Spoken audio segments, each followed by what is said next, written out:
Hello friends, welcome to promo breakdown channel. आप सभी के फेवरेट चैनल कलर्स टीवी के one of the most popular serial Mahadev and sons के कल के एपिसोड का प्रोमो आ चुका है।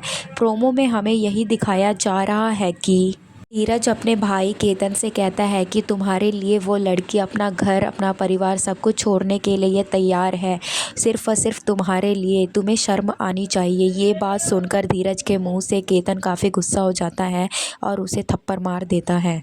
दूसरी तरफ नर्मदा भी आ जाती है केतन से बात करने के लिए और कहती है कि अब तुम मेरे मुंह पर बोलो कि हमारे बीच सब कुछ ख़त्म हो गया है और जब तक तुम बोल नहीं देते मैं यहाँ से हिलूंगी भी नहीं, नो मैटर व्हाट्स।